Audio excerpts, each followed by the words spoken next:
In this session, I'm going to share with you some updates by MCC of Canada, which is the Medical Council of Canada.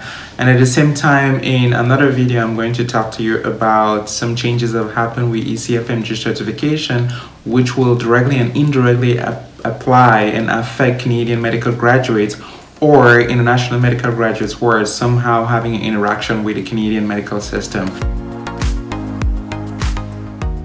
So according to Medical Council of Canada, there are several changes that are being currently prepared for 2024, getting to 2025 for effective dates in 2025. So this is really important for the end, and I want you to stick right to the end.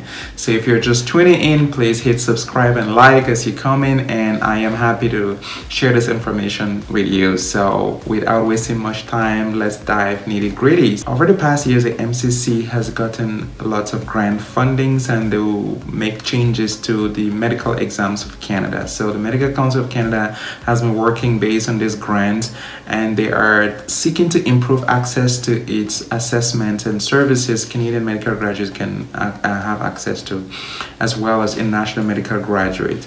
And one of these priority project focuses on improving the delivery and the delivery of the medical exams, which is the MCCQE Part 1, and also making the experience for medical students and international medical graduates, as well as foreign medical graduates, to actually feel comfortable as they take the test, because there's been several complaints over the past years as to it being very long, tiring, and several other complaints. But the MCCQE has decided to make some changes on these exams, and after several months of research, they have collected several key points.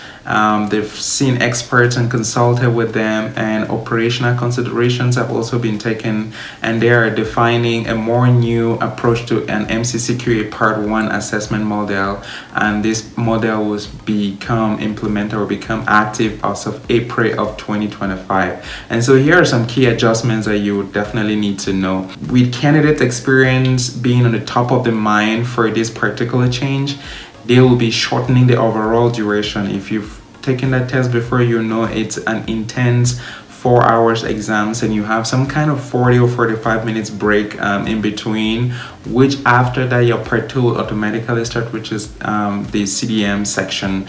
So the part 1 was really, and you had to answer 210 questions in 4 hours, which was pretty tiring, because at one point in time you're just reading and you don't really know what you're reading, but you just have to choose an answer because the clock is ticking. So they are trying to make the experience of the candidate really better. They will be improving it in terms of timing, as well as we'll see in a bit.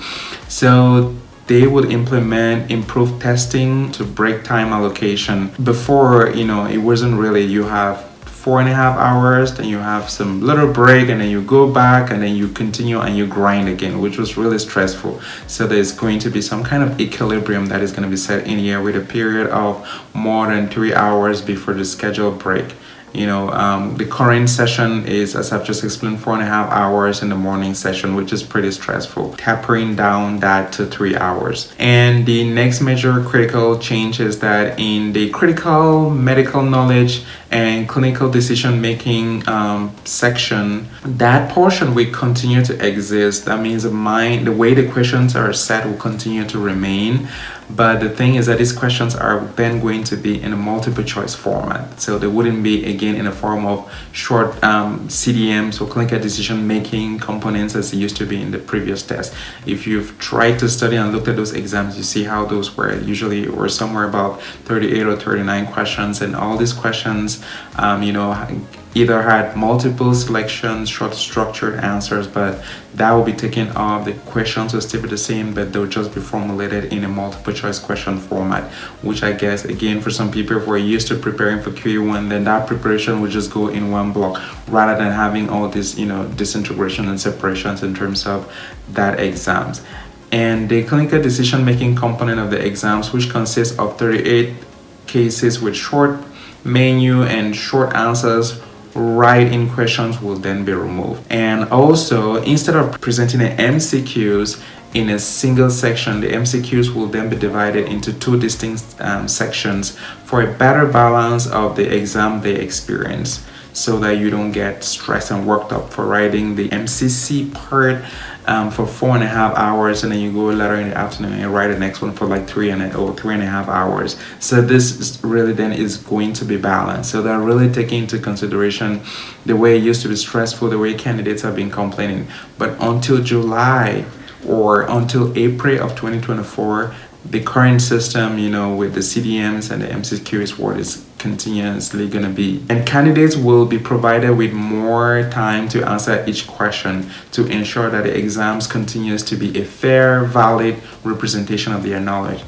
As I said, it was really a haste. You had to run. It was a time game, more or less like a medical exams. It was more like a time test where you have to read fast, synthesize and digest and give and pick an answer in less than or within a minute of that question, which was really, really stressful. It is anticipated that with the adjustment, exams result will also generally be granted earlier than before.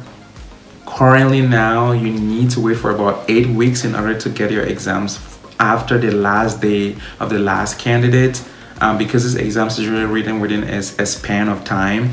And now, after you write these exams, you will be able to get a result probably in less than 8 weeks, because the current time average on the MCCQE website is about 8 weeks. So the exams will continue as well to be taken in remote proctoring session way. And if you come right here on the MCCQE website, you see these changes, this official information. You see these changes that I've just listed here. You can check it out by yourself. And these modernized and optimized exams will continue to be delivered globally through Prometrics up to 4 times per year, as it is now essentially in every session, in every season. So the summer, the autumn, winter, and the spring are usually when we take these exams.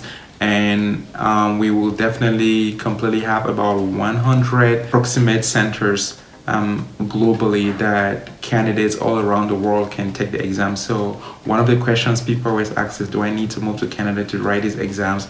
And the short answer to that is no. You just have to go on the Prometrics site, the link I've left in the description, and check if there's a Prometrics center in your country, and that way you can be able to take the test. So there's different centers, there's over 100 of them, and you just need to check on the website in the description to see if you can take it from your home country. And the integrity, validity, and reliability of the MCCQE Part 1 will remain the same, as MCQs will continue to assess critical knowledge and critical decision making.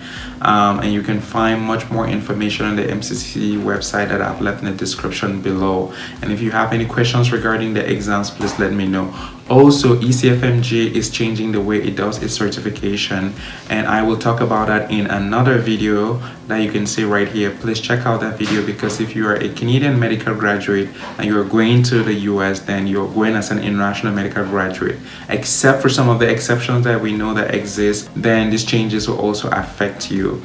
If you are a foreign medical graduate from a foreign country and you're just looking at Canada, then changes to the ECFMG doesn't directly affect you. But I will talk about it in another video. And until then, if you have any questions and things that you would like to know, please leave them in the comment section and I'll be happy to answer.